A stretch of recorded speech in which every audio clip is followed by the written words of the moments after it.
I'm reading a thread on Reddit where somebody is like, my partner wrongly thinks I've never seen Lord of the Rings, so he wants a marathon of all the extended editions.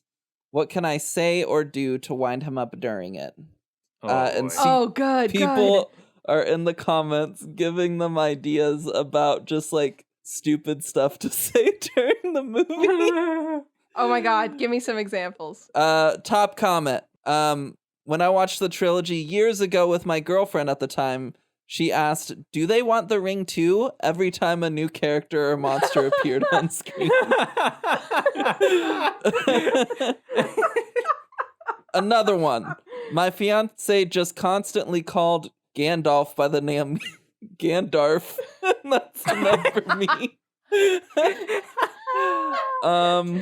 Another classic is just saying Sam is definitely gonna betray Frodo. Ooh, yeah, that hurts. Continuously get confused about who Sauron and Saruman are. So why is Sauron torturing Gandalf here? Dude, is it because he wants the ring too? Is it because he wants the...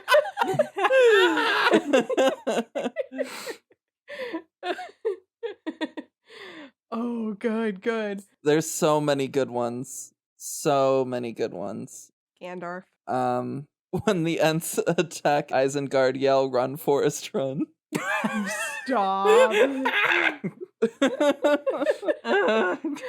Say, "Oh my god, that guy from Stranger Things plays Samwise Gamgee." That's a good one. Oh my god, is that Count Dooku from Star Wars? Oh my god, Star Wars? This is the last one I'm gonna say because it's just perfect. Okay. Make sure you know precisely when Aragorn kicks an orc helmet in the Two Towers. Schedule a toilet break to perfectly miss it. If he's the kind of person to pause for such things, then get up to walk out just as he's winding up to kick it to remove any sense of immersion around the moment. Oh my god. So good. That's a really specific one. Yeah, because you see, yeah, I wouldn't have gone that because that definitely really gut punches. I would have suggested you just say something else stupid at that point. Like, wow, that sounded like it really hurt. It's almost like he actually kicked the helmet, but I think I would have given it away. I mean, did you guys know he really kicked the helmet and broke like his toes when he did that? Oh my god, really? And that's why he screamed in agony, but he like used it for the scene. Holy shit. And so they kept it in. That's pretty impressive. I didn't know about that. Yeah. So that's where like that joke came from, is because like Lord of the Rings fans love talking about it. Oh, do they? And yeah. And crazy. so I've just never heard like one talking about it before. Yeah, it's a big thing. And so like planning like to just leave during that and like taking the wind out of his sails. Perfect. Oh yeah. Beautiful.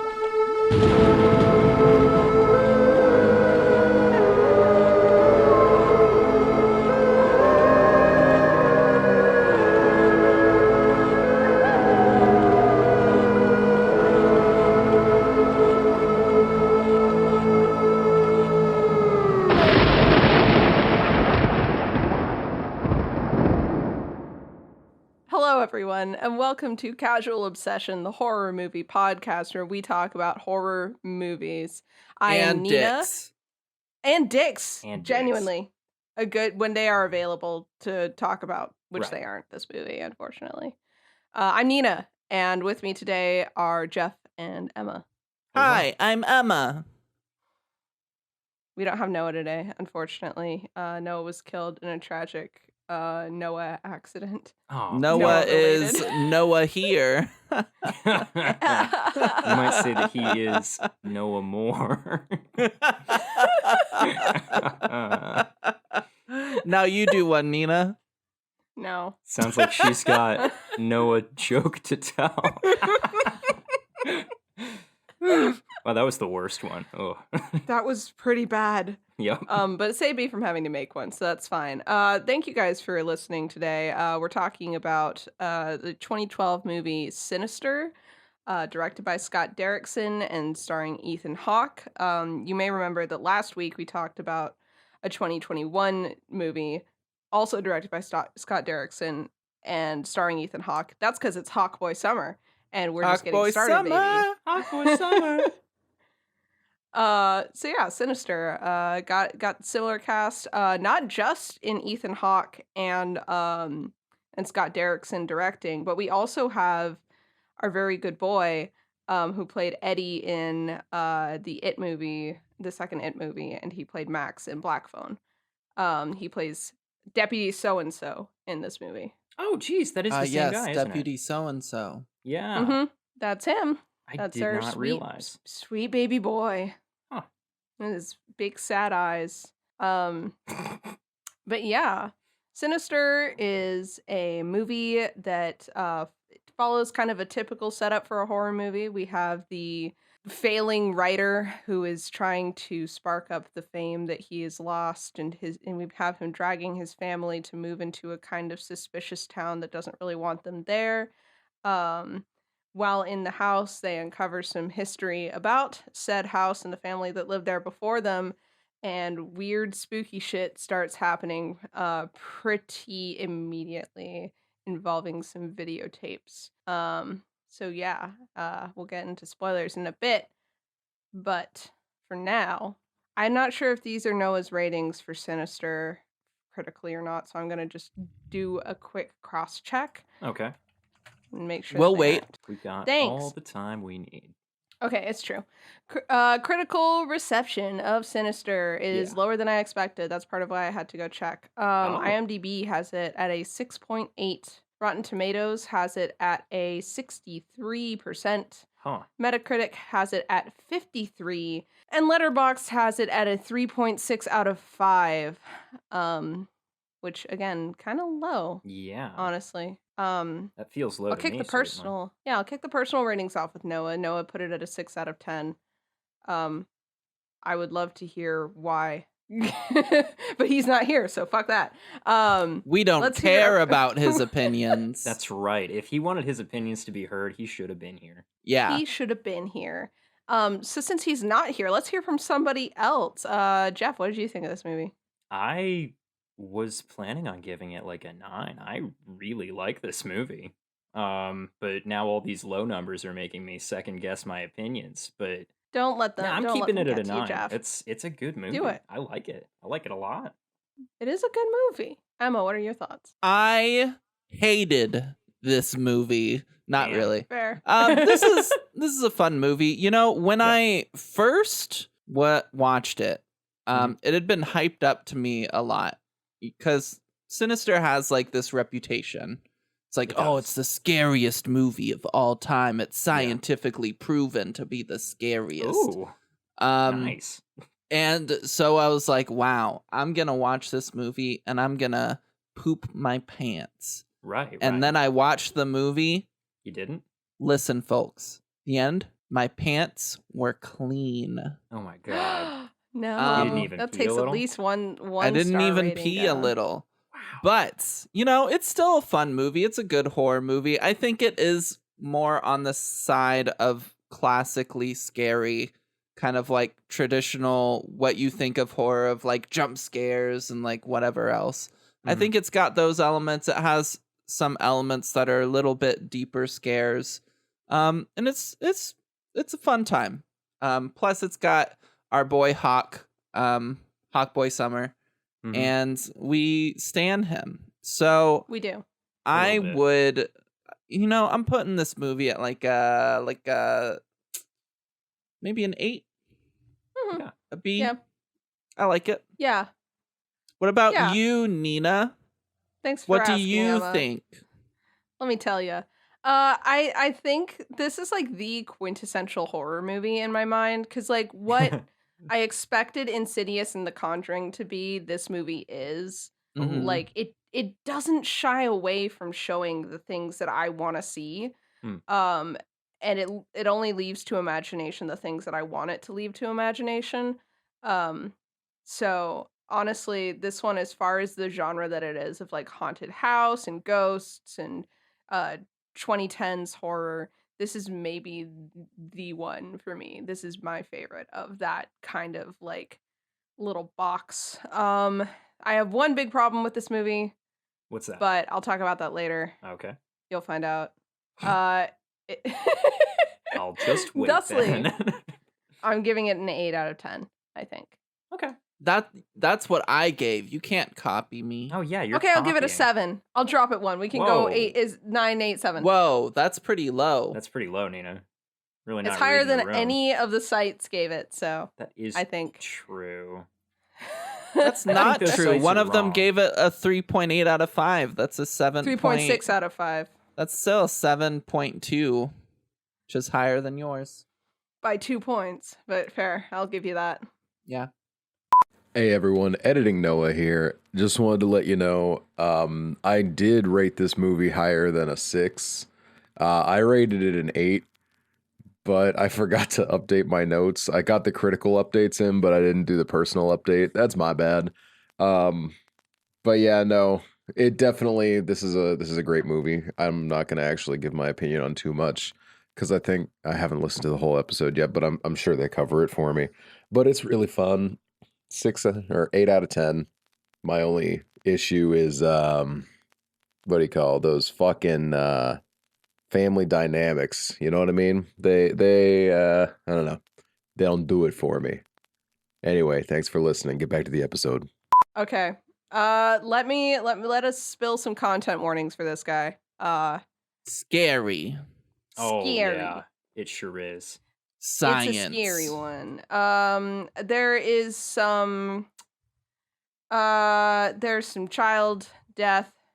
There's Obviously. a little bit of that. There's Yeah. a little bit of that. There's also children doing other very scary things. There's some night terror related stuff. Just trying to think. There's honestly If nothing kids specifically out of scare the you in general, then like Yeah. that'll be an issue. There's a bunch of children in this movie, but they aren't There's really. a lot of Mhm, creepy mhm. kids. They're really mostly just doing regular kid stuff. Yeah. True. Mm-hmm. I think those are the big ones. There's some alcoholism, some domestic shouting and such. No violence or anything, but the Yeah. disagreements do get pretty uncomfortable. Yeah. Yeah, There was a I dog, think and it did there not was a die. dog. He did not die. that's true. He's just Um, chilling. Yeah. What's he totally even a doing grim. there? He's a grim, so he's got to show up so that Yeah. people Oh, can he's die. a grim. Oh yeah. I didn't That even was make kind that of how I connection. read him. Was Nice. he just showed up and then disappeared right Yeah. before everything went down. So Yeah, that is how Mm. he functions. You're right. Yeah, that's cool.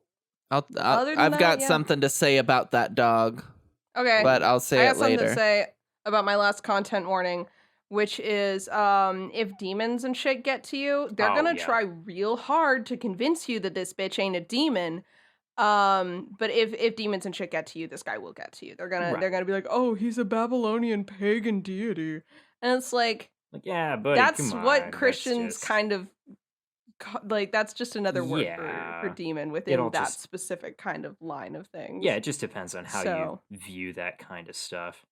I've seen people online in a bunch of different pagan communities kind of bitching about how this movie just didn't want to call their demon a demon. They want to be different, and thusly they kind of fucked over a still living religion of paganism that is very complex and has a Yeah. lot of people that still practice it. I And they were like in the comments like proposing. So anyway, I think we should make a movie with the villain loosely based on Jesus Christ. I would love that. yeah, actually, watched the that shit it out of could be a that, very actually. good. Actually, I mean, have you ever watched the anthology horror movie Holidays? No. I have Because it's a bunch of holiday themed horror shorts. And one of the holidays is Easter, and all I'm going to say about that segment is holy fuck. Did I'll have you? to look Did into the that. shorts look comfortable though? Very. Nice. Other than the Easter one, which I refer you to my previous statement about that. And we can quote you on that. Yes, yes, you can and should Okay, quote yeah, me I'll on put that. that down. About Bughuul being a Babylonian pagan deity, though, actually, I read something about that. I can hold it for the spoiler section if we want, but I don't think it's really a spoiler. The reason that they went If with it's not that, spoiled, yeah, it's not Hmm. really a spoiler for Go the for it. movie. It doesn't affect anything. They just didn't want to say demon because they didn't want to tie it to a particular religion. And they thought saying Babylonian and pagan sounded like general and non-specific enough that it wouldn't be associated in anybody's minds to anything currently running. See, and you would think that, but all that it really did when you put it in line with other stuff, unlike Insidious that kind of had this kind of lore about memories and shit, or The Conjuring, which is just straight up Christianity and demons. You've got this weird kind of in between shit where he like is this like child eating thing but also lives in images, and it's like, okay, so it really has like done the pretty much exactly the opposite of what they wanted it to, which is it feels exactly like what it is, which is a cop out. Yeah, they were kind of that's harsh to say, but they were kind of just trying to cast it out into the dark and spooky unknown, but they kind of did that in the wrong way. They kind of whiffed it. I think there's a better way to do it, and I think people have figured that out in the future in horror movies as things as people kept making movies and kept trying things out. Like 2 years later, The Babadook came out, and I think that kind of hits that sweet spot of symbolism and spooky and ghosts, but not a ghost and everything. Yeah. More about Bughuul later in the spoiler zone. I think I can't explain the reason that they whiffed it in the way that they did. Ooh, I'm excited. I would love to. You're gonna like it, I think. To learn more. I'm so excited. Do you think I'll like it? I think so. Okay. I think it's a particular set of developments that you will find entertaining. Oh, I'm so excited. Speaking of Emma liking things, though, Emma, do you have any kind of rating system that you would put this movie on? Sure. I think that this horror film is more general horror than a lot of what I think we've covered recently. It's more generally scary. I think specifically if you find creepy kids doing creepy things scary, then this one will hit you a little bit more than others. But overall, pretty scary movie. There are a few jump scares. There's some creepiness. But overall, it's a fun time. I'm going to give it like a 7 or an 8 on the scary rating. That's pretty impressive. I'll put it up. I would agree. I think that I felt unnerved afterwards, which is something that I can't say. I think the last thing that really unnerved me was Midnight Mass, and then the last thing that like got my heart beat up was Black Phone. So I think that here we are. We've really been putting my heart through its paces. Did your heartbeat go boom boom because Ethan Hawke was just so hot in his mask? He's so cute in his little cardigan in this movie, and then in the last movie he was something. So I love his little cardigan, though. Okay, let me talk about Ethan Hawke and his little cardigan. Let's talk in about a little Ethan more Hawke depth. and his little cardigan. What adventures does Ethan Hawke and his little cardigan go on in this movie? Yeah.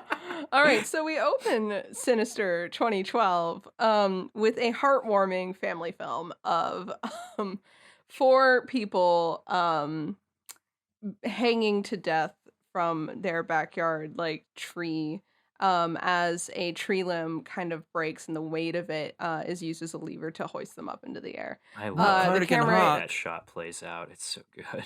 It really is. The way that it holds on them and makes you watch them struggle is something. I guess content warning for suicide, even though none of these are, some of them do appear to be. Yeah. So I feel like that might possibly be triggering to some people. And the kills are all performed in a very like ritualistic kind of way. So if that aspect bothers you, that's worth mentioning. Yeah. Yep. So sorry that we missed that. Anyway, continuing on.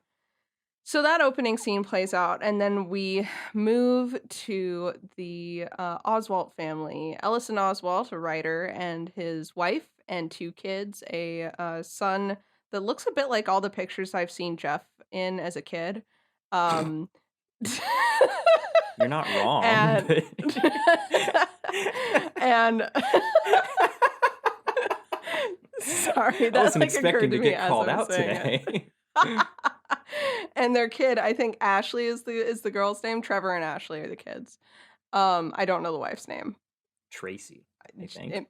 Stacy? Lacey? Stacy? Something with an AC? AC's mom has got it going on. But Ellison and his family are unpacking, except for his daughter, who is painting on the walls of her new room. Ellison's like, yo, dude, can you help unpack? And she's like, no, because I hate it here. And if I don't want to be here, I shouldn't have to help unpack. And he's like, that's fair enough. But I'll make a deal with you. If you hate it here, after a little while, we'll move back to our old house. And that convinces her to come out and help unpack. When they get out there, there's some cops hanging around. One of them is having just a dandy old time. He seems to be a fan of Ellison, who is a true crime and horror writer. But the sheriff is not such a fan, and he approaches Ethan and gives him a pretty sharp talk. Ellison, and gives him a pretty sharp talking to about the fact that they are. He's been known to kind of bring attention to cases that are very sensitive, and they don't want that attention brought to this town. Ellison tries to reassure the sheriff, but the sheriff's having none of it. So after the sheriff leaves, Ellison and his wife talk, and she's like, yo, I got one question for you. Did we move in 2 houses down from a crime scene again? And this man looks her in the face and thinks that it's acceptable to say, no, we didn't do that. The fact that this is a habit of his. You would think she would start asking these questions when they were looking at houses. And not when moving in. I had the feeling that he just showed her like the Zillow listing, and he's like, "We're moving here. It's for my stories." And she's like, "Really?" And he was like, "Yeah, the school district's great. We're going." And that was it. He talks about the price being the determining factor later on, though. So I don't know.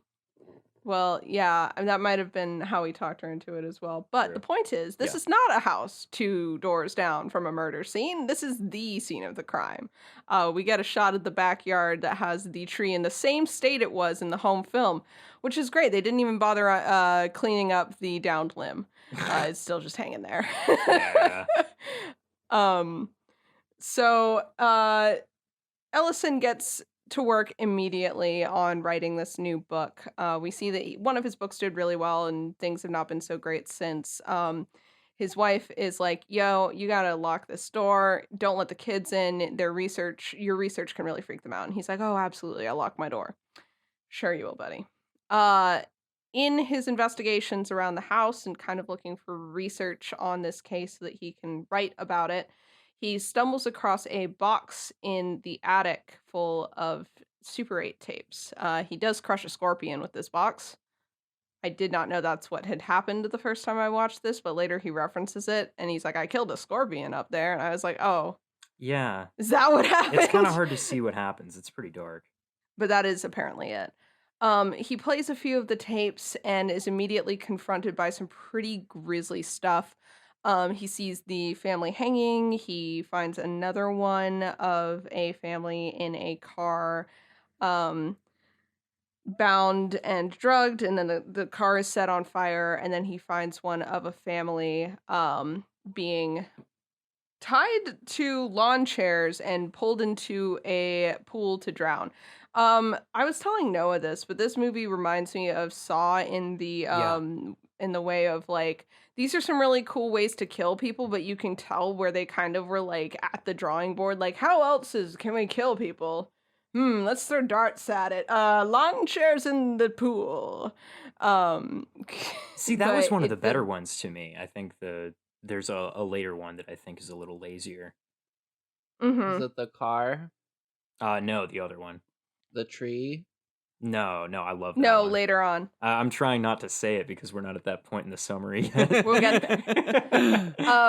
I am going to be pretty loose about the events because they all kind of happen in a weird way for a bit here. Yeah. Pretty consistently, the cycle is something weird happens with Ellison's kids. Ashley sleepwalks. Trevor has night terrors. Trevor draws a picture of the hanged family at school, which gets him bullied. Ethan Hawke's character Ellison continues to be pretty unperturbed by this and spends his evenings drinking and watching these tapes and then catching the tapes on fire and Googling how to edit Super 8 tapes at 3 a.m., which is the writer experience. So he continues on. The deputy visits him a couple times trying to get in with this writer. He says, you dedicate your books to like, thanks for all your help from Deputy so-and-so, and I was thinking I could be that for you. And Ellison takes that very funny joke and runs with it and puts him in his phone as Deputy So-and-so and asks him to do research on the tapes he's found. He's been able to pick up some clues about different years and different locations, and he hands those over to the deputy. The deputy does come back with those a little while later, and he's like, yo, man, I'm not stupid. These are connected cases. And Ellison's like, perhaps. Can you help me out with that? And he is passed off to Vincent D'Onofrio on a Zoom call. The professor of the occult at a local university, who points out a symbol that has shown up in a few of the tapes. And he's like, that's the symbol of Bagul, an ancient Babylonian pagan deity. I'm not an expert on paganism, but I'm pretty sure they're just called deities at some point. But Deities nuts. Hey, yo! Stop. But yeah, so Bagul is the child eater. He eats children, apparently. He can also be transferred through images, which we've seen. He does seem to kind of maintain a life within the films that Ellison has been transferring to his computer and shit. We've seen him move in screenshots that are not supposed to be moving. Yeah, there's some brief talk about him dwelling in some kind of netherworld. Mm-hmm. Yeah, which is really fun and interesting. That wasn't sarcasm, that was genuine. This little man.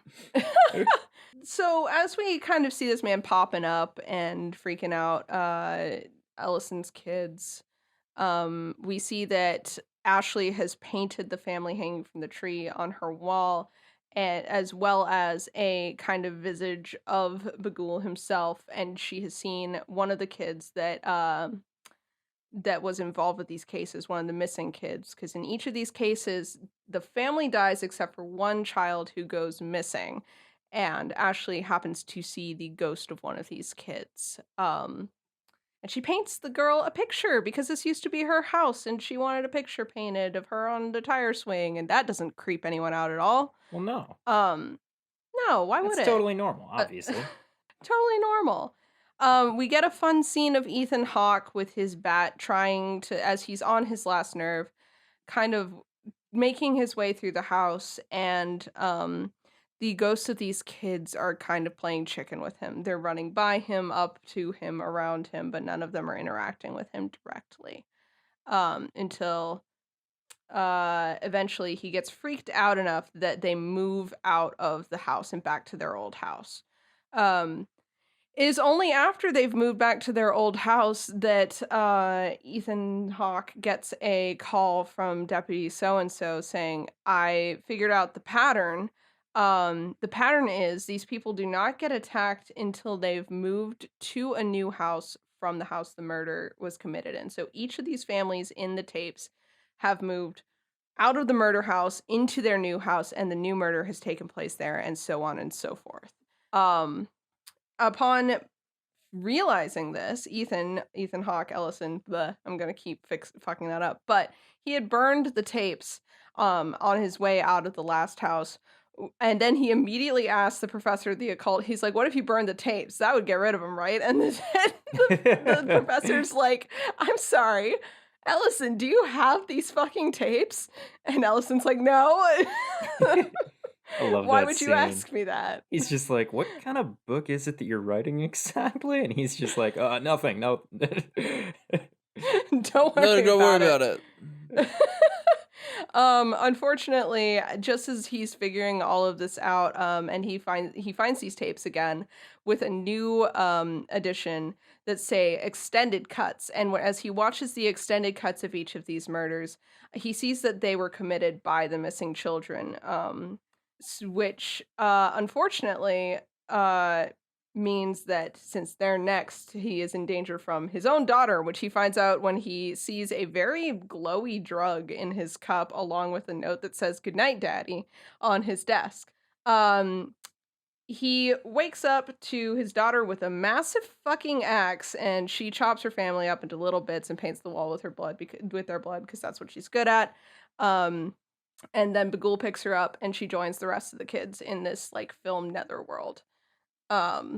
And that is basically how Sinister goes. There's a really I did miss the lawnmower tape, but that's on me. Oh, yeah. There's a really cool scene at the end where all the other kids are standing together in a video that's being projected on the wall, and they're, like, watching her as she walks through the room, and I just think that's a really, really neat scene. It is really fun. There's some really fun imagery in this. Yeah. A lot of great music, too. Honestly. Holy shit. Oh, the music. I love the my sounds God. of this movie. Oh. The the sound mixing and the music and the way that they play together. Yeah, the way they do like the sound design on like all the projector noises and shit sounds so good. The like music childish itself voice in the background of the music. Yeah. Oh, it's so good. It's all so well put together. Oh man. It is. So I hear you have some fun facts speaking of this movie being I want fun. I want fun. I want facts. All right, so this movie is inspired by, get this, a nightmare that the writer had. The writers are Scott Derrickson and C. Robert Cargill. C. Robert Cargill had a nightmare after watching The Ring from 2002, in which he found a video in his house of a family being hanged. So that first kill video of the movie, that's literally just pulled from a nightmare that the dude had, and the rest of the movie is like set dressing to make that make sense, I guess. That's another way it's similar to Saw, because the first the reverse bear trap definitely feels like everything else in the movie is kind of just, hey, we made a reverse bear trap, but we want to make a whole movie about it. Yeah, kind of, right? Like, but this is better in that, like, what follows is like a really compelling kind of fun story. Right? Yeah, they did a little bit more with it, I think. Speaking of those videos, that those were actually shot on real Super 8 film, Super 8 cameras, etc. For the authenticity, they wanted it to look real, so they made it real. A lot of the aesthetics and also the music in the movie is influenced by black metal bands.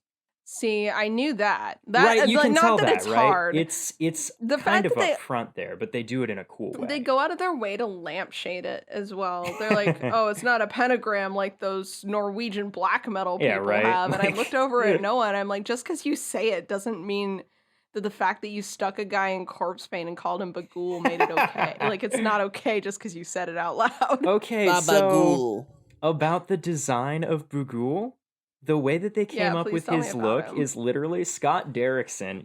We gotta remember this is 2011 actually. It is 2012. It's 2011 when they're making this thing. Right. Scott Derrickson, in just trying to figure out how to make this dude look, he gets onto Flickr. You remember Flickr? I remember Flickr. And he searches the word scary. Oh my god. The difference between what comes up to get ideas. The difference between this movie and Bagul's design and the Black Phone and the Grabber's design is insane to me. I mean, granted, he did not he didn't fully pull the image from any particular thing that he found. He wasn't expecting to get something perfect there. No. But that's how he got the ideas for the aesthetics. Now, a little bit more about Bagul. They arrived at him by starting with just the idea of a boogeyman. Just a classic spooky, scary dude. Mr. Boogie. Yeah.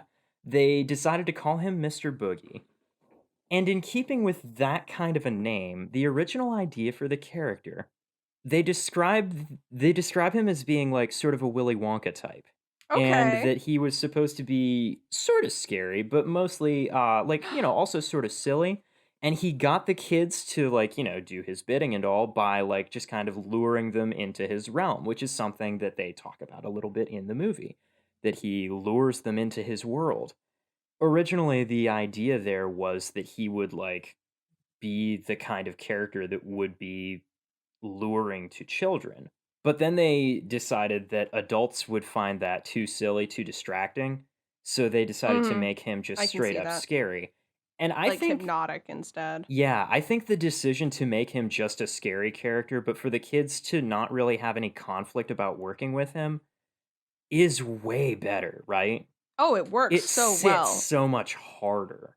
Like, Can I It does. ask, yeah, did you guys actually find his designs spooky or scary? he looks like that No. guy from Slipknot to me, so no. Yes, he looks I'm like just- he looks like the child catcher from Chitty Chitty Bang Bang, in corpse makeup.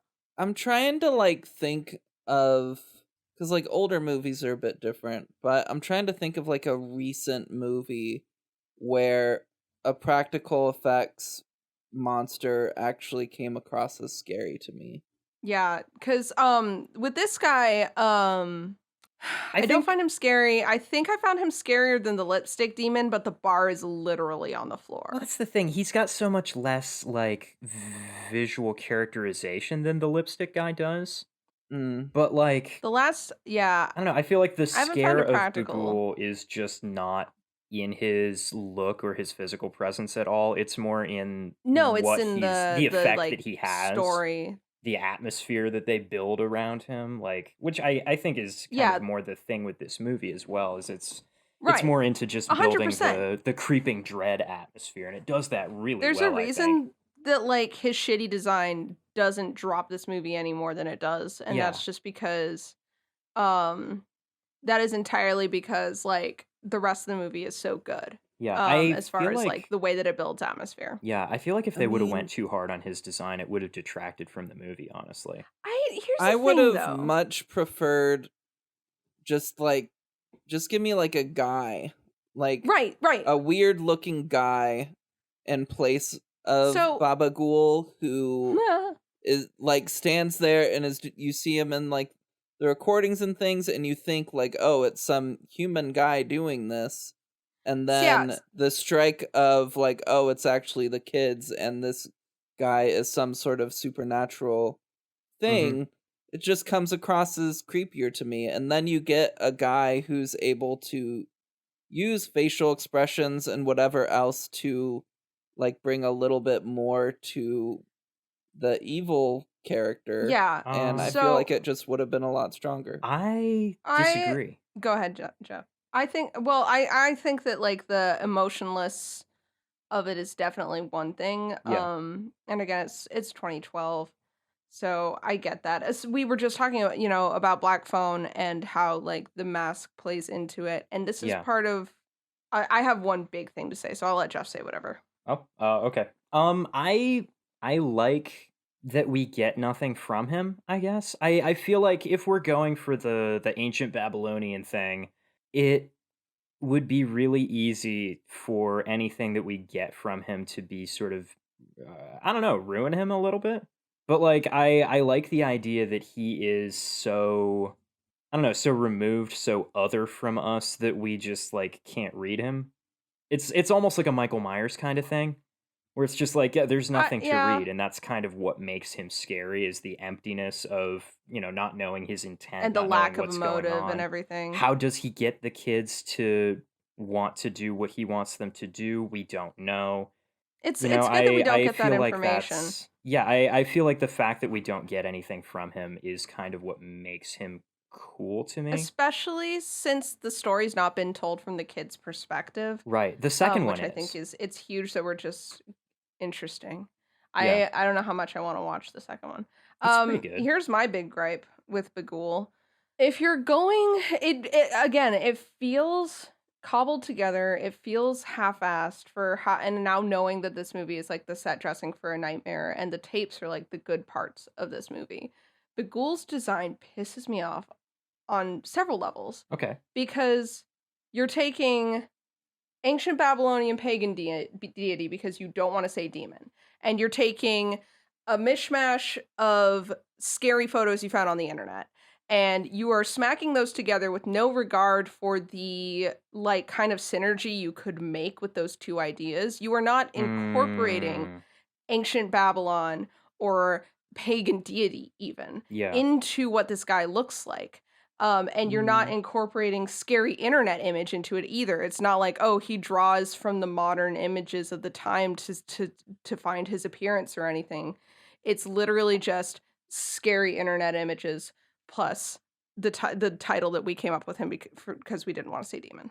It kind of draws your it's attention to classic. just how much mileage the Black Phone got out of the combination of Ethan Hawke's acting and Tom Savini making that mask.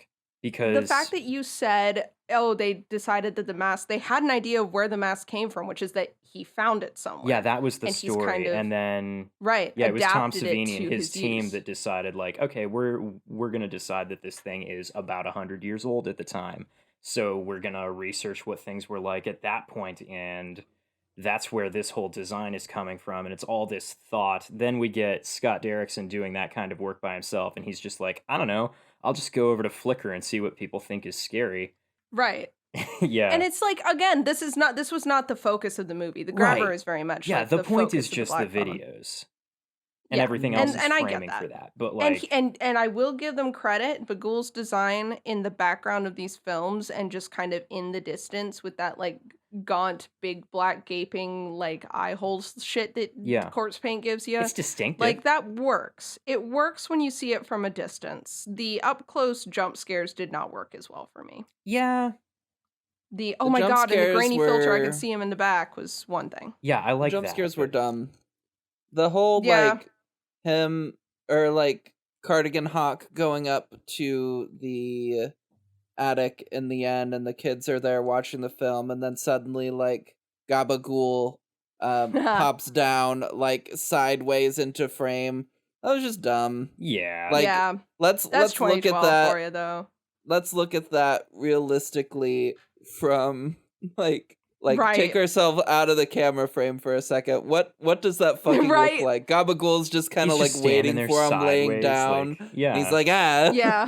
It's Boo. dumb. Yeah, it's kind Um, of. I feel like it's dumb that they tried to put so many jump scares into the movie because they do Mhm. so well at giving you that like creeping dread atmosphere throughout. Yeah. And the fact Yeah. that they break it by giving you a jump scare every couple of scenes is just kind of like, why this is I was really telling- unnecessary. I want the tension to just sit there. Right. You know?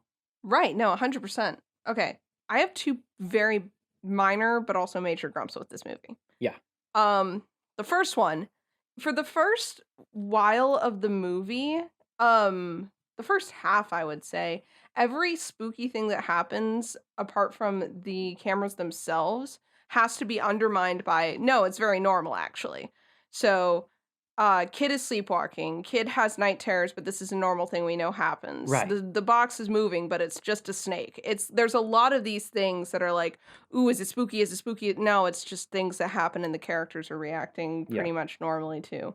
Which is like, that's very minor, and I know yeah. it was intentional. Yeah, and I don't mind a bunch of build up to something that turns out to be nothing because like it's just a thing that's gonna happen sometimes. I don't mind it terribly. It's just that The snake was where it got to me because like the kid Yeah. having night terrors and the kids generally being creepy is good foreshadowing for what's going to happen next. yeah. But no one Mhm. turned to me after the snake and I was like, yeah, the snake's kind of lame. And he's like, yeah, how'd the snake get up there in the first place?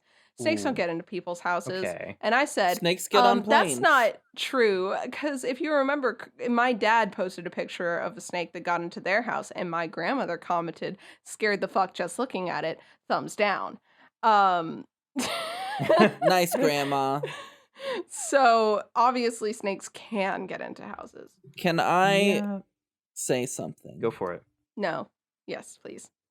I watched a whole one video about this movie, Okay. and they talked about Gabagool having different forms. And so he Mm. was the scorpion, he was the dog, he's probably the snake. Okay.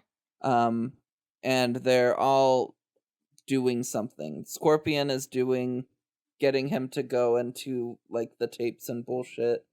Dog is trying to scare him and do all that stuff.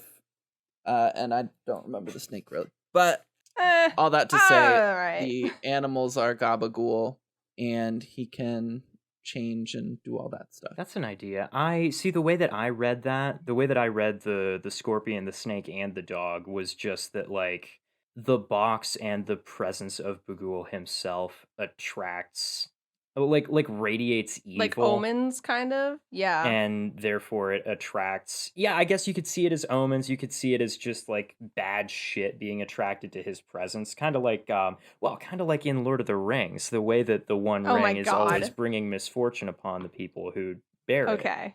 I didn't see any, like, none of the animals looked particularly, like, in heat, I guess you could say.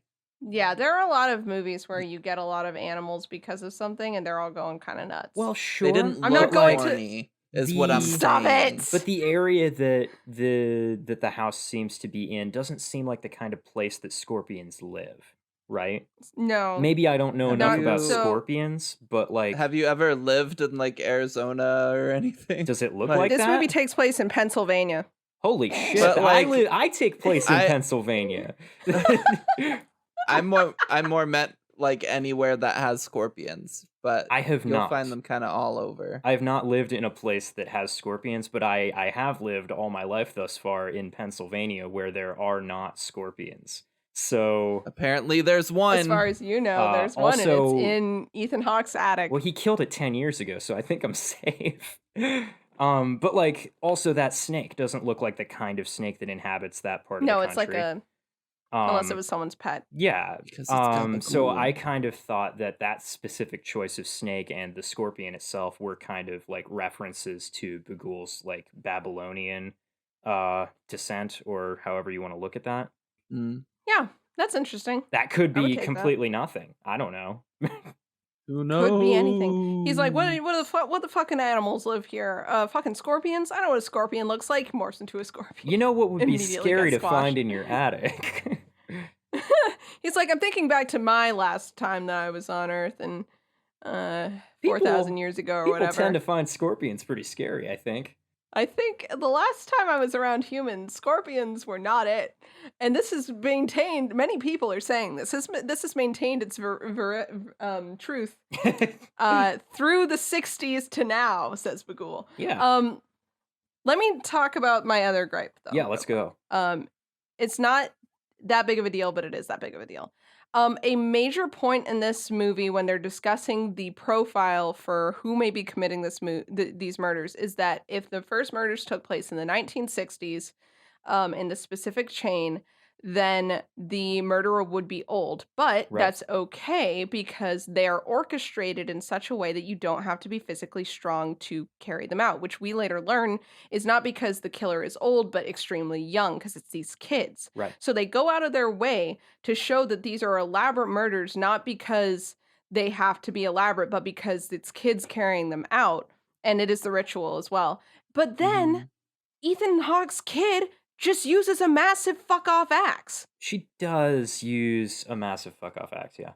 That is the like, it's again, it's another minor thing, but it's like, you're gonna set up for me that these things have to be carried out in such a way that a kid could manage the weapon involved, like a knife or like a lawnmower.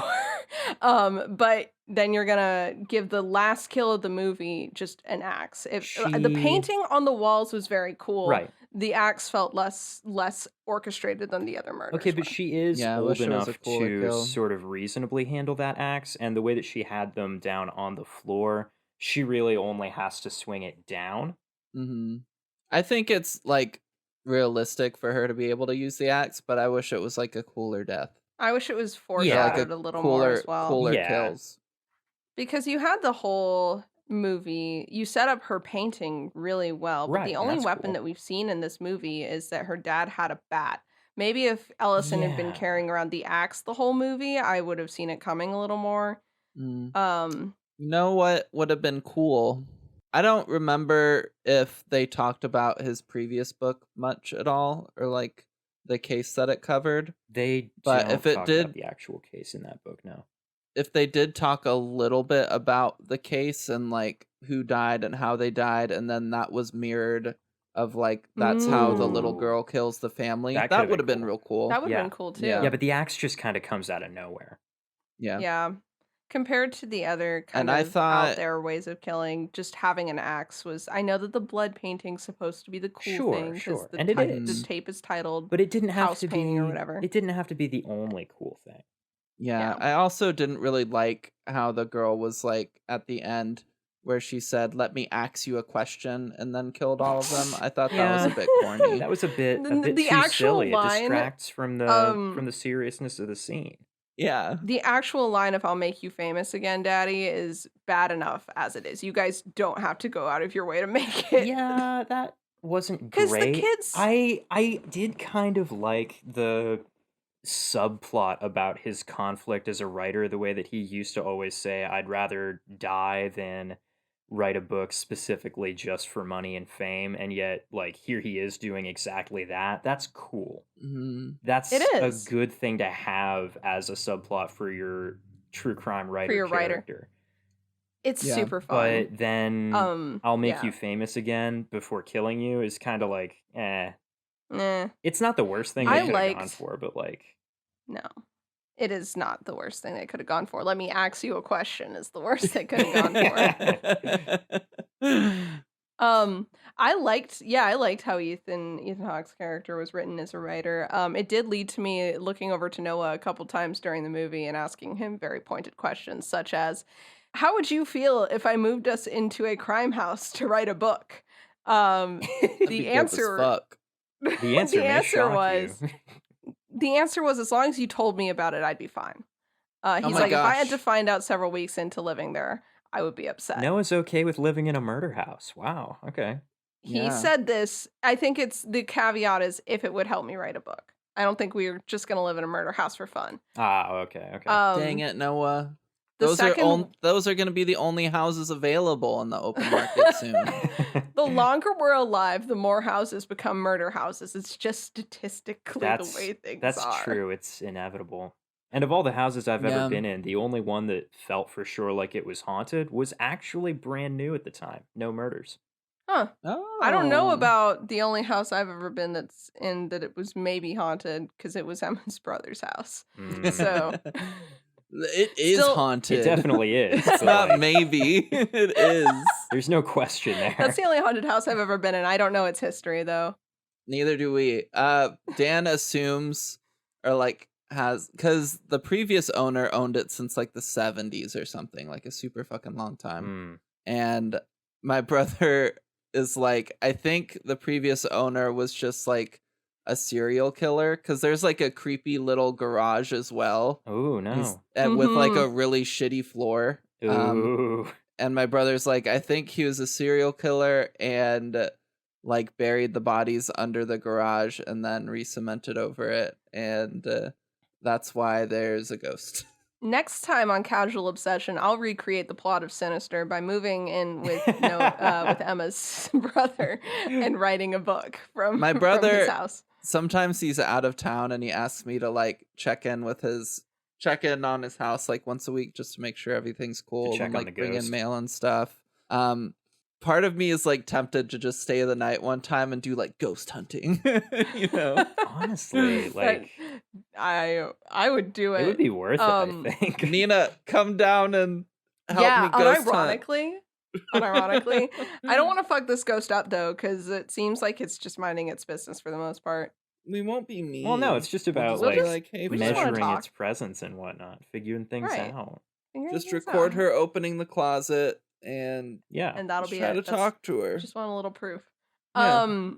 The other thing that happened in the movie where I like had to look over at Noah was when he's talking about how his books are his legacy and he would like fucking die if he wasn't able to write these books anymore. Yeah. And I've had this conversation with Noah before. I would be pretty depressed if I lost my ability to do anything creative Oh, tomorrow. God, yeah. That's like a big stressor for me with the like having a like chronic disorder that is dissolving my joints at the seams. Is like eventually I'm not going to be able to hold a pencil comfortably. But I wouldn't die. I have reasons to live. What is Yeah. Ellison talking about? There is more going on, yeah, especially for him as a dude with 2 kids to be saying that. To to his say wife. that to his Yeah. wife. Wow. Yeah. And I like that it cuts, like, obviously it's the stress of living in a murder house. That is part of what is happening, is he's going through a lot. And we do see, was it one of his interviews that he was watching where he's talking about how he Yeah. would like to settle down and have kids? that was a really sweet scene of Mm-hmm. him like fully regretting it and watching those tapes to remind himself of how much he wanted this life that he has Yeah. and not just being famous. Which makes the ending even sadder. I kind Yeah. of love the ending to this movie. I love the phone call from Deputy So and so and realizing Yeah. that we're not watching the story of the person who figures these murders out. We're just watching literally just another victim in Yeah. this line of victims. Someone else is going to move into this house and is going to continue. I Yeah. do like Um the movies where everyone dies at the end. And as this, horror boy movies go, howdy, this sometimes is you one need of it. them. Well, yeah, like if you know there's gonna be a happy ending every time, the movie cannot be scary. And that's, yeah, Getting again, attached to the one of the characters, like yeah. atmospheric things that this movie does right is the whole movie you've got this just building, creeping, something really bad is gonna happen feeling, and they don't let you down with that. The bad thing happens. Yeah. I love that. There's no heroic sequence of pulling your kid out of the nether realm. Yeah. There's nothing like that. It's very much exactly as it's pitched, you know. Yeah. It doesn't just let your mind go with what would have happened. It's like, no, this is what's happening. Yeah. Which is again why it's peak.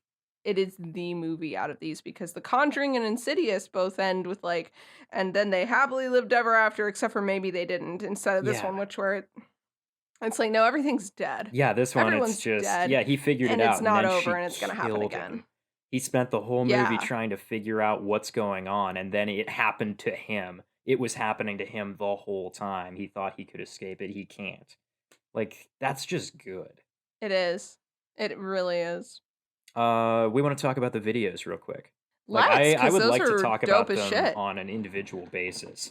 The hanging video, I really, really like. I tend to feel as though that branch is probably not heavy enough to lift 4 people as a counterweight, but I'm willing And to to, like, forgive hold that them there, because but the scene Mhm. is just really compelling to watch. Likewise, I do feel like somebody would have cleaned up that felled limb by the time they moved in, but I'm willing Genuinely. to forgive that because it makes it very clear to us as the audience that that's the same tree. It's a good Right, image, so, exactly. like, It I'm is. willing to overlook that. But, like, I love the way it starts with them just standing on the ground, and you don't really know what's going Yeah. on. It's easy to miss the motion of the saw on the tree limb as it's going up and down until the limb starts to actually come down. And, like, the way that it's, like, just slowed down a little bit, it's just so good. It is. It's my favorite of the tapes. Yeah? Yeah. I like it the most because it's the most simple. It's not overtly like, apart from like, oh, saw go through branch or whatever, but it's not like, weird, how could we possibly find an interesting way to kill a family? It's very just like, what if we hung people? Yeah. It's like, damn, you right.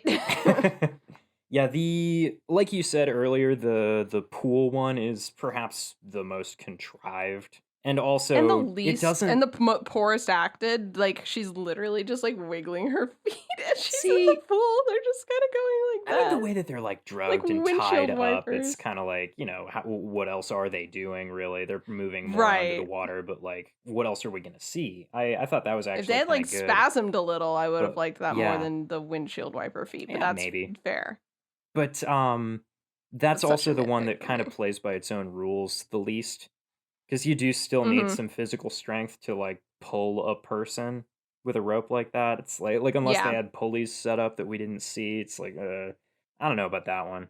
I don't know about that one. But The car one, I'm not really sure exactly how that happened. I like the car one a lot actually, because that one I has like it too. maybe my favorite music in it of all of them. Because like they all have their own music, and they all like they start out with the videos of the family being normal and just hanging out, and then like the music changes, the whole tone of the thing shifts, and we see them like tied up and stuff right before they're killed. And I Mm-hmm. feel like the tonal shift on the car one is the one that I like the most, and I really like the song that's playing in the background of it. Mm-hmm. That's the one that I kind of sounds think. like it's just a person singing almost, like Oh yeah, chanting a little yeah. bit maybe. And I really like the sound of it. That was a really good sound. I like the hanging one, and the bed one is fine. I think that having again something just simple works really well. Sure. Of just like It's simple, but it kind of comes across to me, the bad one kind of comes across to me the same way that like the axe one at the end does to you. Where it's just Right. like, well, this isn't as creative as the others were. It's just kind of like happening. The I way don't it even- plays out. Which is one good, was the though. bad one? Where I they don't even remember. where the kid just goes around slitting their throats with a knife, and every time they go to do it, the camera like cuts away and shows us the reflection on Ethan Hawke's glasses instead of showing us the screen directly, which I thought was kind of neat. Got it. I mean, if you're gonna kill somebody, at least be creative with it. Like, look to Lawnmower Guy be for cool. inspiration. that was exactly where I was going next. Lawnmower is the only one that Ellison reacts violently to. Like, he Yeah. drinks a lot, He but it does. takes until the lawnmower one for him to have like a physical like Yeah. overreaction. And he to reacts to that. Like I he's think, always doing this little number of Yeah, like just, touching like- his beard. yeah, maybe he closes his eyes or he like covers his mouth or something. But that Mhm. one, he just gets up and he's like, "What the fuck?" Like, I really like that. I like that. That's how he reacts, and he just like shuts it off immediately and doesn't even watch it to the end. Because like, I like God, that. that's the only reasonable reaction to seeing that, right? Like, I like Ellison as a character. I He's- think he's a dick, but you Yes. get the reasons that he's a dick. yeah, he's. I think my favorite take on the Stephen King writer character archetype. Mm-hmm. I like that he is still pretty personable with his kids. He does care about them. Yeah, You know, and he thinks he's it's not being like a he's a present dick dad. or abusive. Like He's he like, really I'm doesn't. home all the time. They can Yeah. access me whenever they want. And he yeah, doesn't technically realize that's true, how Allison, but- unavailable he is. and that's way more realistic than like Jack Nicholson in The Shining. Yeah, Of just literally being an abusive yeah, he's piece of just shit. the worst throughout, and Or- it's never hidden from the audience at all. Like, And the way that Ellison interacts with fans versus the way that like Bill in the second It movie where he's like the Stephen King stand-in yeah, and it has to be the joke every time that someone tells him they don't think that he writes endings well. And it's like, yeah, all right, Stevie. But the fact that I you like that we realize don't you're get doing to- it doesn't absolve you from it, Steven. Right. They don't go out of their way to make Ellison run into a bunch of fans who praise him about how good he is, apart from Deputy So-and-so. There are a lot more people who rightfully judge him for how Yeah. he treats the victims and the victims' families. And I like that as well, including his own fucking family, who's Yeah. like, you They get the don't vibes like that his it. wife isn't fucking thrilled about that shit. No. And Which his she kids shouldn't are be. certainly not fans of it.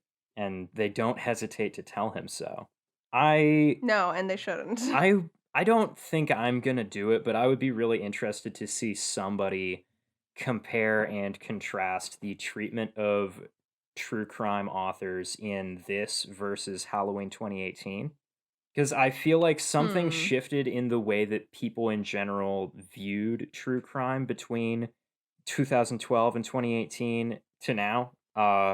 Podcasts. Yeah, well, yeah, the way that it's shifted from books to podcasts, it's become an awful lot more mainstream, but also like the true crime people in Halloween are shown as being just blatantly scummy, whereas what we see in this movie is a lot more sympathetic. Mm-hmm.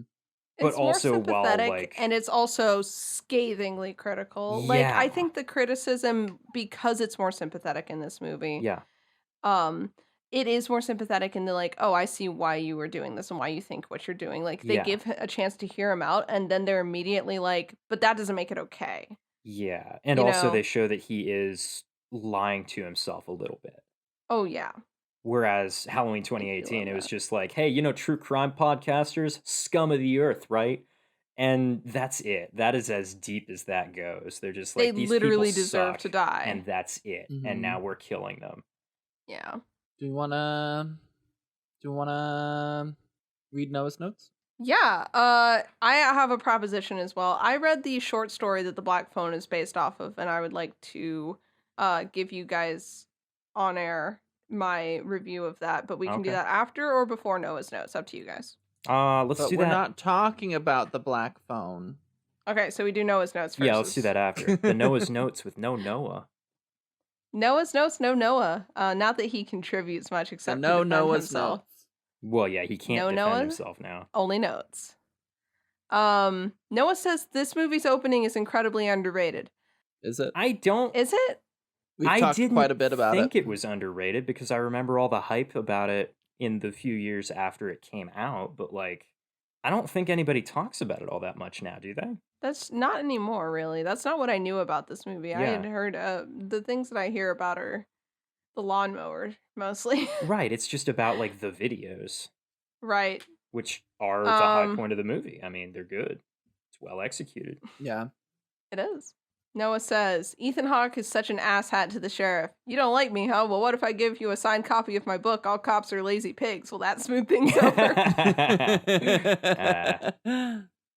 Nice. Oh my god. That does sound like a good book. This woman is really just casually threatening separation because this man can't do normal research. Absolutely true. She immediately is like, if you don't get your act together, I am taking the kids and I'm leaving. And he's like, no, don't do that. Oh, that scene. Oof. He's like, I promise it's different, he says, in a murder house. Yeah. I would never trick you. Noah says, why does he have actual crime scene photos, though? Does he need to see dead kids to write his book? Yeah. That's something that he's clearly not doing well with seeing all this raw footage, but he also seems like highly unscathed and doesn't stop watching it. I get why, but it takes him too long to be like, this is insane, we're leaving. Yeah, he goes straight from, like, as soon as he finds the videos, he watches, like, 3 of them all in a row. Right, I would have stopped after the, first one. Right, you would think at the first one he'd be like, oh, well, this is fucked up, I'm not giving this another chance. But, like, no, he just drinks more and keeps going. Couldn't be me. Mm-hmm. I feel like I would have watched this on... Sorry. I feel like after finding the videos and watching most of one of them, like, I don't think I would even finish one. I feel like I would have just called the cops and been like, hey, I think you missed something in this house. You morons. Yeah, here are the tapes. It was in a box in the attic. Like, how do you miss that?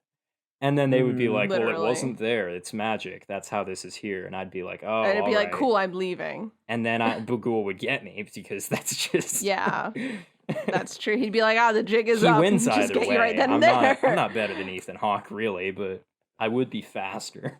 Sinister speed run any Probably. So, for reference, we watched this on DVD, which was precursed by me being like, do we have this on Blu-ray? And Noah saying no. And then me saying, do we have this on DVD? And him saying no. And me walking to the DVD shelf and pulling it off and handing it to him. I'm pretty sure I've seen it on your shelf and been like, ooh, Sinister. Like, every time that I'm literally, over there. My painting setup is right next to the DVD shelf. So I will glance over and sometimes just think to myself, wow, I can't believe we own The Incredible Hulk. And then I'll go back to working. Because I have ADHD. But yeah, I knew Sinister was there. But Noah was like, oh, I don't know, maybe the picture quality, blah, blah, blah. So he just wholesale has a note in here that's like, I'm happy to see that this being a DVD hasn't hurt its picture quality. It might just be that I was thinking about overtuned HD TVs and old cheap DVDs. And it's like, possibly.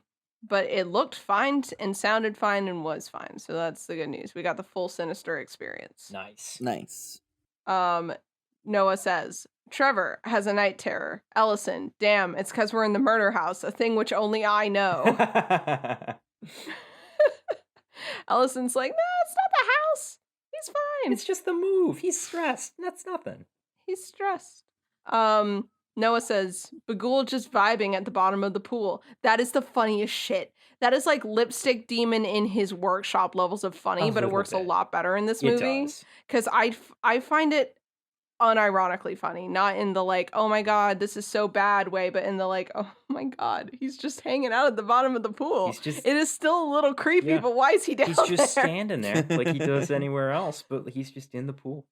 Yeah. It's the best place for him to be for this particular tape. He was like, okay, no, point the camera onto dry land. No, the pool. All right. For that scene, did they just give the actor concrete shoes? I am wondering, how they got that, because it did look like he was straight up just under the water. All the times that he went through the frames and the face was all fucked up from the way the water was refracting light was kind of fun. It's neat. Mm-hmm. I do like how he had such a hard time getting a solid image of the dude's face. I think that's pretty neat. Yeah. Noah's just dropped 2 really hot takes in this. Okay. We were just talking about this. So, Noah says, true crime writers are the scum of the earth, feeding off the misery of real people and dredging up horrible memories for the people that are still around. Halloween 2018. He's correct. Mm-hmm.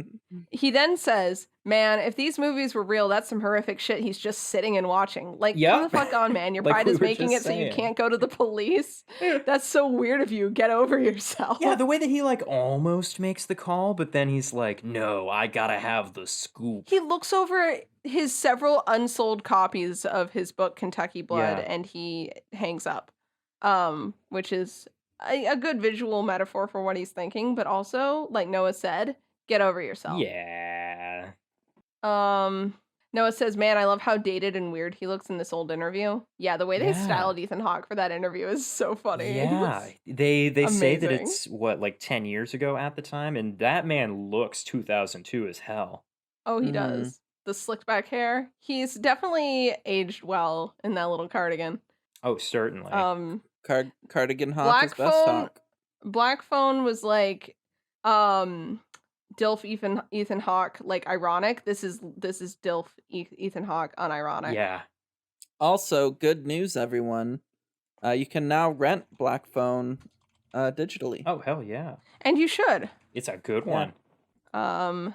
Did you know Ethan Hawke's, speaking of him being a Dilf, did you know that his daughter is 24? Yeah, that's not super surprising. He's what? He's like in his early 50s now, isn't he?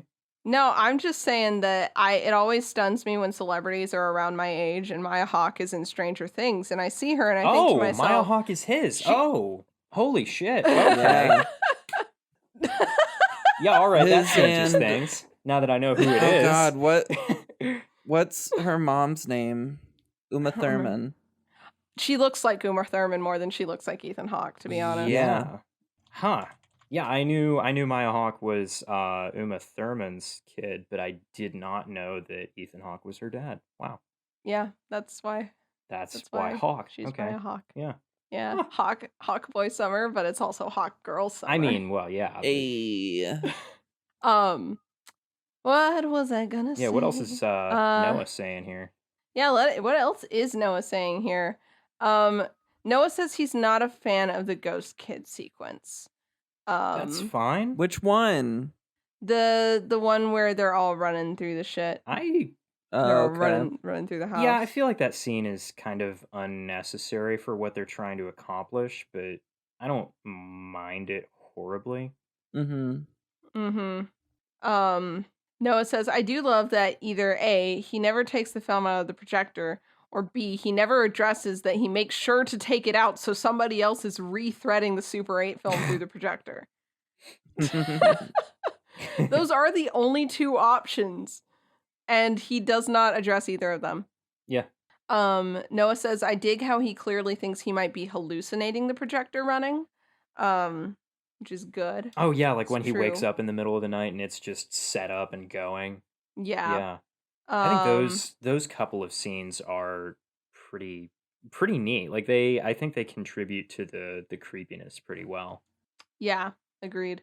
Like I think I'm just always a fan of the you go to sleep and then you wake up and things are fucked up kind of trope. Yeah. Mhm. Like that gets me. Yeah. No, agreed. I think it plays into like nightmare stuff again, Yeah. which is always fun. Noah's last note is, I enjoy when the villain is an entity that lives within images of itself, so everyone researching it is like, weird, there's no images that I can find related to the character. Well, that's probably not important, Lamau. Yeah. And then you see that concept just absolutely fumbled with the Bye-Bye Man. Yeah, which is really funny versus like Ring or this movie Yeah. or even It, when Pennywise is just kind of lurking in the background of shit and can Yeah. move through the slides that they watch. Yeah. Yeah, like the Is Bye-Bye the Man. Bye-Bye is- Man... What's that? Is the Bye-Bye Man the pee-pee poo-poo man? Yes, that's the pee-pee pee-pee poo-poo poo-poo man. Yeah, Yeah, versus it's- like the way that it's, I think the best best, what's the word I'm looking The for? best use of that kind of mechanic. Yeah, of that kind of thing.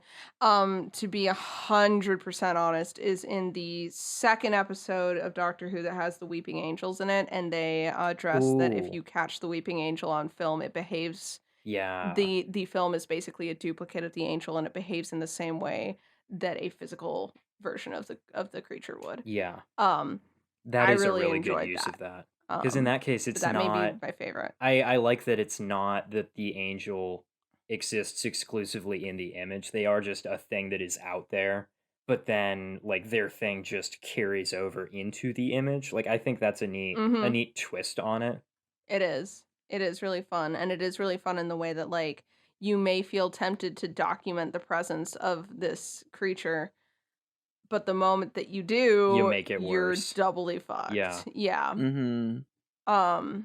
I really enjoy that. But yeah, that's Noah's Notes. Huh. Thanks for listening to Noah's Notes, everyone. Now, Noah did also give us a Now- handful of oh. things to make sure that we talked about. I was Yeah, gonna say yeah. that. I was gonna be like, now that we have Noah's Notes, let's look at Noah's thoughts. It's a completely different We know- segment. Yeah. So, Yeah. just pulling up where he sent it in the chat. Yeah, the trope of we can't find any images of this thing that lives in images, but if you see one, you're fucked. Allegedly, that was one of them. He wanted to talk about the the way that he wrote this is kind of funny. The low light beauty of the Super 8 Oh my films and the neat texture of the curtain in the back. That is neat. The way they didn't really show us the videos by themselves, but they showed us them being projected. So like in addition to being recorded on this grainy ass film, they also are a little Yeah. bit warped from being projected onto a sheet. So like we never get a perfect image of anything. That's pretty Even when neat. we do get his little zoom and enhance versions from his computer, it's only certain frames or certain clips. Yeah. It's never the full videos. Noah asks the question, would the haunting have happened if Ethan Hawke would have just minded his fucking business and not watched the tapes? I I think- think so. I feel like I think it would have. I think this is actually a question that gets answered a little bit in the second one. The second Oh, one, really? not to give too many spoilers or anything, but it is more focused on two main characters, one of whom is Deputy So-and-so from this movie, Oh. continuing to pursue this mystery after Ethan Hawke's death. And the other character is one of the kids, so we see the perspective of like what's going on with the kids this whole time, and that's kind of neat. But they That is kinda basically, cool. not to tell you too much, but this kid does not seek out the tapes and watch them on purpose. Other stuff Mhm. happens. So I think, Yeah. if Ethan Hawke wouldn't have watched the tapes, other stuff would have just happened. It would have ended up happening anyway. Yeah. That sure. feels I like how think- it happens with the other kids in the videos that we see. Yeah. I think like for one, I feel like some of the creepy stuff started happening with the kids potentially even before he started watching the films. Yeah. And they didn't necessarily see the films. Shit just started happening to them. Yeah. I also think Cardigan Hawk, upon seeing creepy films in his attic, there's no way he's not watching those. Oh, absolutely. He's a Um, true crime author. What's he gonna do? Yeah, I think there was zero chance that he was not gonna watch those things, but I think he was fucked either way, honestly. Yeah. But also, I liked this question because it also reminds me of like Cabin in the Woods, where Mm. in Cabin in the Woods, they like everything is basically orchestrated. Oh. And there are these people controlling the environment. Yeah. And they've got these kids kind of in a cabin in the woods where they're going to have some sort of monster kill them. And during the night while they're all hanging out, they pop open a door to like this creepy ass basement. And in the basement, there are a bunch of items and trinkets that Yeah. whatever they play with the most will summon like a creature corresponding to that item. And somebody in the control room asks, well, like, what if they don't do anything? Like, what if they don't go down there? What if they don't play with anything? And they're like, well, like, they can do that, but they're not going to. Yeah. Like, they're going to, like, look down there. And the whole kind of thing, like, even though that's orchestrated Right. by, like, another agency or whatever, I feel like it has a similar comparison to this movie, where no matter what, I feel like Gabagool would have orchestrated things to get whoever to look at the tapes. Yeah, or I mean, Um, even just to bring it back to Cabin in the Woods, the way that in that it's like something is always going to happen. It's just what you do determines how it happens. yeah. True. I feel like it could be, you could kind of apply that sort of reasoning to this. Like something was always going to happen, but it went down the way that it did because of what he did. Yeah. I I mean, can agree. actually, on the other hand, with the way that it's, after they move, his daughter kills them all and stuff, like it ends up kind of feeling like he didn't accomplish I feel like anything. what Like he ended never up had any effect on happening it at was he all. just the only thing that happened with him watching the tapes is that he made connections that wouldn't have otherwise been made. The Yeah. only thing that he maybe ever accomplished was bringing that to Deputy So-and-so's attention Yeah. to help other families in the future. Yeah, the only thing Because he did nothing to help or hinder himself. What was going to happen was going to happen when they moved away regardless. Yeah. Like the only thing he did differently from any of those other families was figuring out what was going to happen. Right. And none of the hauntings, interestingly, are even really related to the tapes.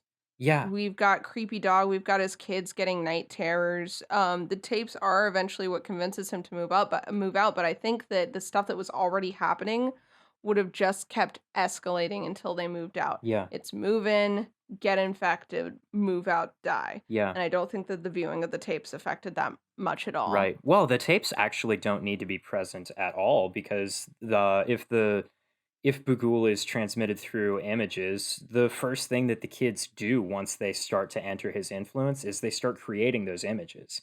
She Right. paints Mhm. those the family hanging on her wall, and she puts Mr. Boogie down on the side. The inside of the box with all the tapes in it has the drawings, and they all have Mr. Boogie in them. He's created several different ways for them Yeah. to see him and his influence. And I think that's fun. Yeah, he's not confined to a single thing like in The Ring where it's just the tape and that's it. Like The he's tapes are created definitely other his things. influence. It's like he has the kids make the tapes and keep the tapes is like Horcruxes almost, to Mm. like contain his Yeah, it keeps his him power alive. Yeah. and each of the souls of the kids because he's feeding on the souls of the kids Right. as we learn. So that feels like why those are there are more for his like keepsake benefit than for the benefit of anyone finding them. And they Yeah. have to be at the next house because that's where he's at. And you can't burn them because they aren't real. Yep. So good try, Ellison. He gave it his best Dummy. shot Yeah. He did.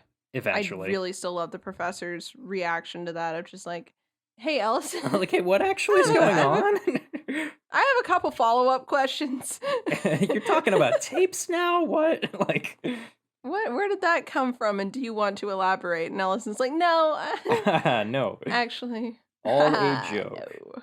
No. What if I had the Mhm. tapes?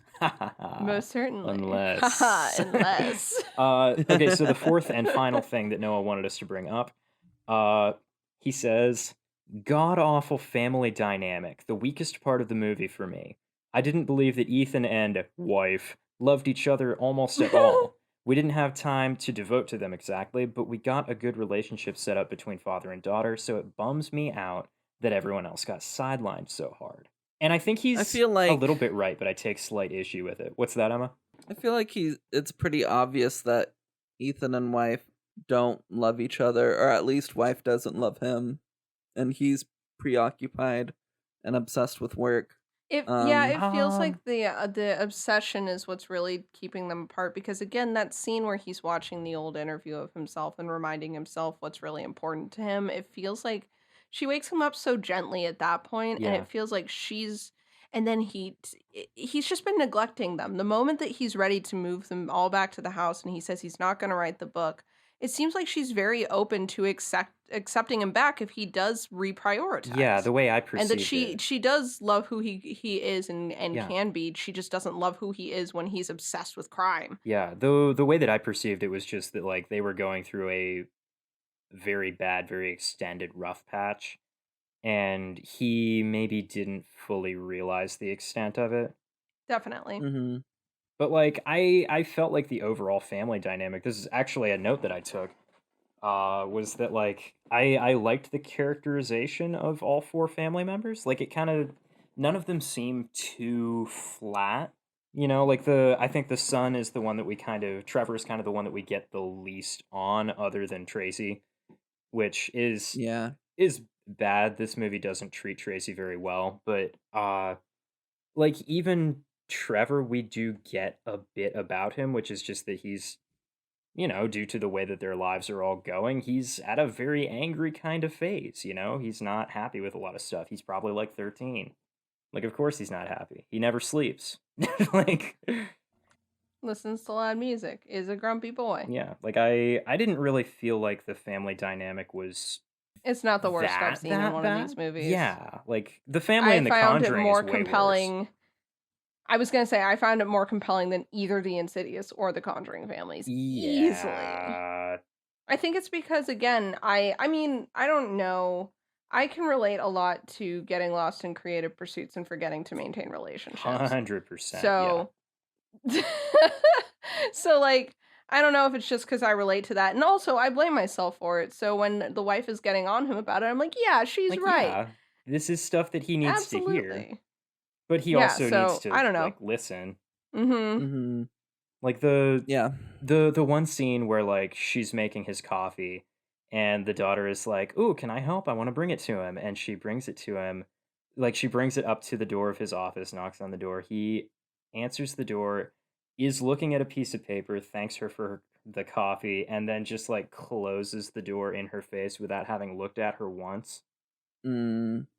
Yeah. And she's just like standing there in front of the door like, well, what the hell was that? And like I felt like that scene was really, really good for just establishing how absent he is, Mm-hmm. even though he's home all day. And I felt like Yeah, that. no, I liked Yeah, that. like I felt like that told us a lot about the general family dynamic, even though we didn't see a ton of it beyond that kind of thing. Yeah. Yeah.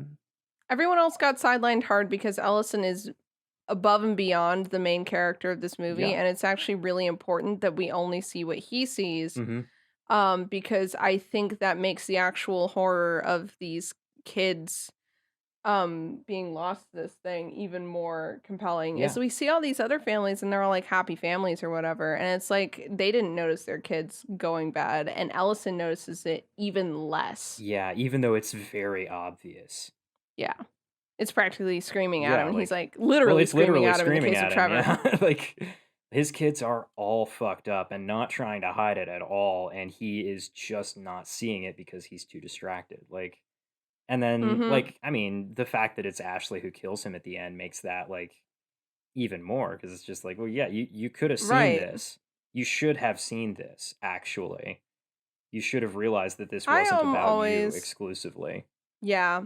I'm always more of a fan of ending lines in situations like that bring that to attention of like you could have stopped this. Yeah. Instead of the I'm gonna make you famous again. I wish that there had been like some kind of line about how close he was or how he could have done something, but Yeah. he didn't quite make it. I feel like that Because that's my line. favorite kind of like gut punchy, like Yeah. I feel like that line would have been really easy to do wrong, though. that is also true. I mean, you know, Okay. not that the current line did it perfectly. Is but, like great or anything, but yeah. Like it ends up coming All right. across almost like there's a theme of like kids being more perceptive than you think and being Mm. more affected by things than you Yes, think. that definitely seems to be Like, a through line because yeah. there's like the fact that both of its kids have picked up on what his work is and how that will affect their social life, Yeah. but they don't know how to talk about it, so they just keep kind of acting out. Yeah. Well, I Mhm. mean, Trevor I really literally like says that. at one point, "Oh, is everybody at this new school gonna hate me again?" Like, And they there don't is an even fucking established like pattern. they don't address that Yeah, like shit. what the You guys, fuck? that's There's an terrible. established Why would you? pattern here. This is actually ruining your kid's social life. Like that's a big deal. But people have this tendency to be like, "Oh, they're a kid. They don't really understand what's going on," or "Kids are resilient," or whatever. And they just like shrug that stuff off. But it really, Mhm. really does affect you. Kids know when fucked up shit is going on in the world around Yeah. them. in the lives And of they the don't have adults to in their see the lives. tapes Like, or anything for it to affect yeah, them. like it doesn't have to be that obvious for them to know that something's going on. Yeah, Mm-hmm. that is a really good point.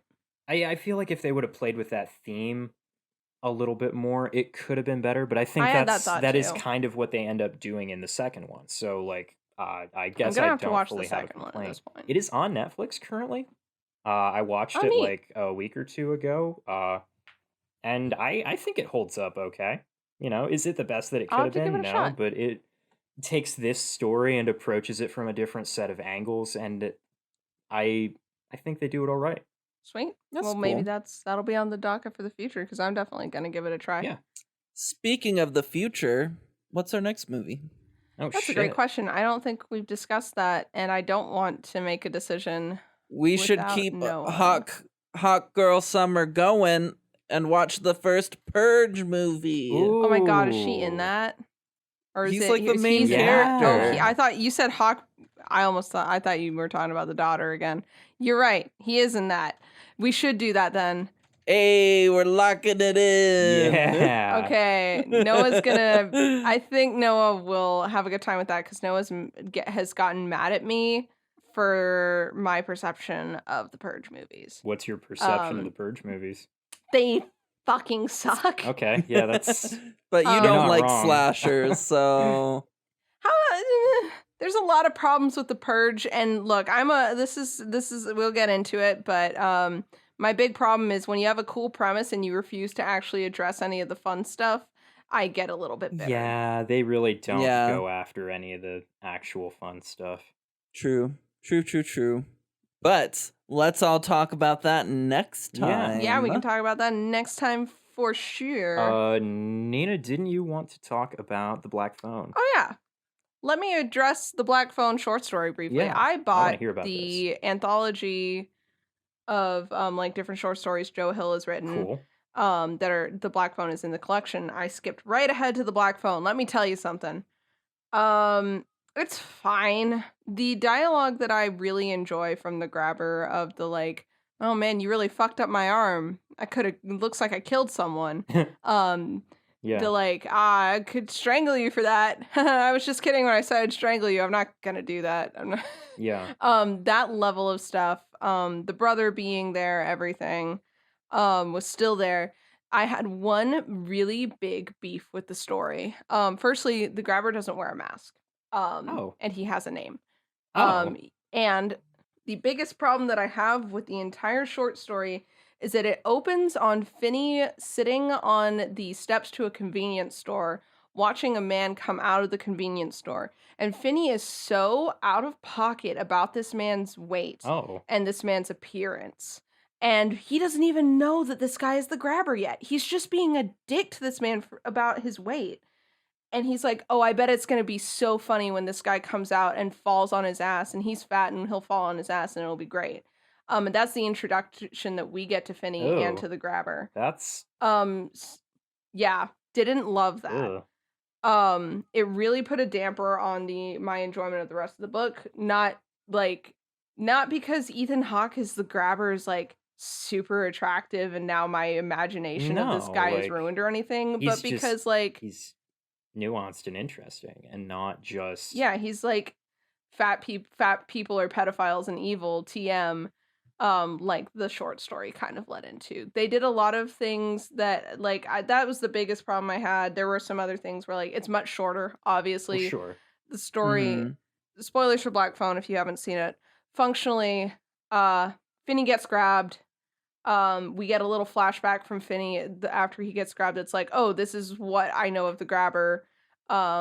And of the people that he's taken. We get one phone call from Bruce where Bruce is like, yeah, if you're down here long enough, you can hear the phone ring, but none of us ever lasted that long. The only reason you have lasted this long is because of the brother. But you need to fill the phone with sand, and when he comes back down, you need to use it on him.